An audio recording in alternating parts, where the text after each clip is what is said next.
السلام علیکم دوستو، میں ہوں علی رضا اور آپ دیکھ رہے ہیں اے آر نالج۔ دوستو، ایک ایسا سوال جو کبھی نہ کبھی آپ کے ذہن میں ضرور آیا ہوگا کہ فرعون کی لاش ممی کی پہچان کس طرح ممکن ہوئی تھی۔ 1891 عیسوی سے پہلے اس دنیا کا کوئی انسان نہیں جانتا تھا کہ خدائی کا دعویٰ کرنے والے فرعونوں کی لاشوں کا کیا ہوا تھا، یا ان کے واقعات کہاں ہیں، یا کہیں ہیں بھی یا نہیں۔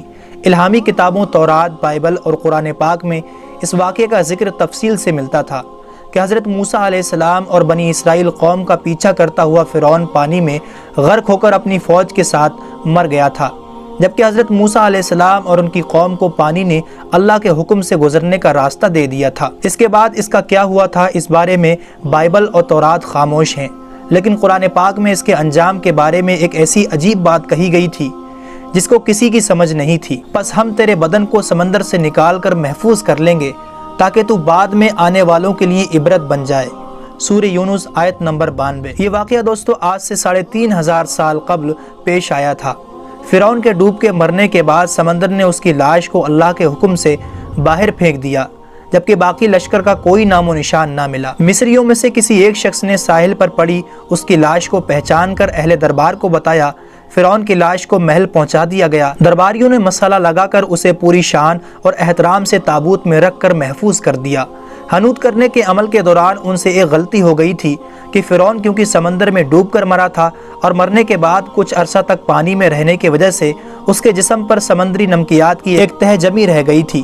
مصریوں نے اس کی لاش پر نمکیات کی وہ تہہ اسی طرح رہنے دی اور اسے اسی طرح حنوط کر کے محفوظ کر دیا۔ وقت گزرتا رہا، زمین و آسمان نے بہت سے انقلاب دیکھے جن کی گرد کے نیچے سب کچھ چھپ گیا، حتیٰ کہ فرعونیوں کی حنوط شدہ لاشیں بھی زمین کی تہہ میں چھپ گئی تھیں۔ ان کے نام صرف کتابوں اور ان کی تعمیرات اور لوگوں کے ذہنوں میں رہ گئے تھے۔ اس واقعے کے 2000 سال بعد اس دنیا میں اللہ کے آخری پیغمبر حضرت محمد صلی اللہ علیہ وسلم تشریف لائے۔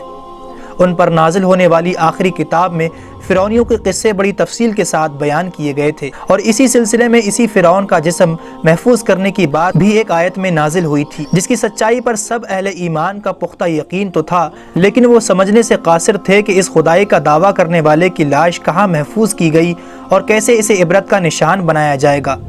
1871 عیسوی میں مصر کے ایک شہر الغرنیہ سے تعلق رکھنے والے ایک غریب اور معمولی چور احمد عبد الرسول کو فرعونیوں کی حنوط شدہ لاشوں کی طرف جانے والے خفیہ راستے کی رسائی مل گئی۔ احمد عبد الرسول، جو کہ پرانی چیزوں کو چرا کر بیچا کرتا تھا، ایک دن وہ دریائے نیل کے کنارے سے تسبیحہ کے مقام پر اسی سلسلے میں پھر رہا تھا۔ جب اسے ایک خفیہ راستے کا پتہ چلا، وہاں پر وہ پرانی چیزوں کے لیے جگہ کھود رہا تھا، اسی دوران اسے کچھ لوگوں نے پکڑ لیا اور پولیس کے حوالے کر دیا۔ وہ جس جگہ کو کھود رہا تھا وہاں سے ملنے والے راستے کی جب مسلسل کھدائی کی گئی، 1891 عیسوی کو دوسری ممی کے ساتھ اسی غرق ہونے والے فرعون کی لاش بھی وہیں ملی۔ اس کے تابوت اور سینے کے مقام پر اس کا نام لکھا ہوا تھا۔ ان ممیوں کو ماہرین قاہرہ لے گئے۔ جب ان ممیوں کا تفصیل سے جائزہ لیا گیا تو فرعون والی ممی پر جمی ہوئی نمکیات کی تہ سے تصدیق ہو گئی کہ یہ وہی فرعون ہے جسے اللہ نے پانی میں غرق کر کے بدترین عذاب سے دوچار کیا تھا۔ یہ بہت بڑا واقعہ تھا۔ اس کی تصدیق کے لیے دنیا بھر سے ماہرین آثار قدیمہ اور سائنسدان مصر کی طرف چل پڑے۔ مختلف سائنسی ٹیسٹ کرنے کے بعد دنیا بھر کے سائنسدانوں نے تصدیق کر دی کہ دوسری لاشوں کی نسبت صرف فرعون کی لاش پر ہی سمندری نمکیات کی تہ جمی ہوئی تھی۔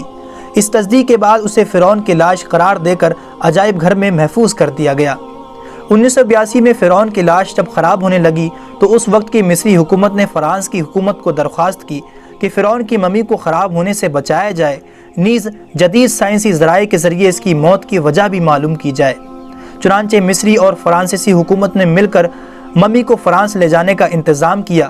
جب فرعون کی لاش کو فرانس پہنچایا گیا تو ایئرپورٹ پر اس دور کے فرانسیسی صدر بذات خود حکومت کے اعلیٰ عہدیداروں، تمام وزراء اور فوج کے افسران کے ساتھ استقبال کرنے کے لیے وہاں موجود تھے۔ فرعون کی لاش کا استقبال کسی عظیم زندہ بادشاہ کی طرح کیا گیا۔ فوجی دستوں نے سلامی دی۔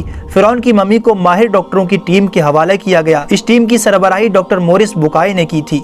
مائکرواسکوپ ٹیسٹوں کے ذریعے ممی کے تمام اجزاء کا باریکی سے جائزہ لیا گیا تو معلوم ہوا کہ اس کی لاش اور جسم میں سمندری ذرات ابھی تک موجود ہیں اور موت کی وجہ بھی پانی میں ڈوبنے کی وجہ سے ہوئی تھی۔ ایک بادشاہ کی موت پانی میں ڈوبنے کی وجہ سے ہو، یہ ڈاکٹر مورس کے لیے حیرت کی بات تھی۔ اس نے اس ممی کے بارے میں مزید جاننے کی کوشش کی تو اسے معلوم ہوا کہ اس بادشاہ کی موت کے حالات مسلمانوں کے نبی حضرت محمد صلی اللہ علیہ وسلم پر اتری کتاب قرآن پاک میں تفصیل سے درج ہیں۔ اسے علم تھا کہ جہاں یہ لاش ملی ہے وہ ایک اسلامی ملک ہے، چنانچہ وہ تجسس کے ہاتھوں مجبور ہو کر وہ مصر پہنچا۔ وہ ایک سائنسدان تھا، اس نے اس معاملے میں مصر کے ہی ایک سائنسدان سے ملاقات کی۔ اس سائنسدان نے قرآن پاک کھول کر اسے سورہ یونس کی آیت نمبر 90 اور 92 کا ترجمہ لفظ با لفظ سنا دیا۔ فرعون کا خدائی کا دعویٰ، اس کا پانی میں ڈوب کر مرنا اور پھر پانی سے نکال کر اس کی لاش کا حنوط ہو جانا اور پھر دوبارہ لاش کا ملنا اور پھر اس کی لاش کو جدید سائنسی دور میں دوبارہ محفوظ کیا جانا، سب کا اشارہ ایک ہی جانب تھا اور وہ بہت واضح تھا۔ تجھے بعد میں آنے والوں کے لیے عبرت کا نشان بنا دوں گا۔ فرعون کی لاش ایسے محفوظ کر کے دنیا کے سامنے لا رکھ دی گئی ہے کہ انٹرنیٹ کی ایک کلک پر رسائل و جرائد، ٹی وی چینلز اور عجائب گھر میں اربوں انسانوں کی آنکھوں کے سامنے ترس حالت میں موجود ہے، عبرت کے لیے، سوچنے کے لیے کہ عبادت کے لائق اور ہمیشہ رہنے والا وہی ہے جو سب کا خالق اور رازق ہے۔ ڈاکٹر مورس نے جب آیت کا ترجمہ سنا تو اسی وقت پکار اٹھا، اللہ سچا ہے، اس کا قرآن سچا ہے اور اس کا نبی حضرت محمد صلی اللہ علیہ وسلم سچے ہیں۔ کلمہ پڑھا اور اسلام میں داخل ہو گیا۔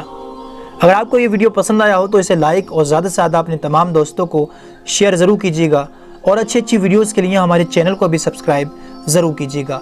ہماری اگلی ویڈیوز آنے تک اپنا اور اپنوں کا بہت خیال رکھیے گا۔ جب تک کے لیے اللہ حافظ۔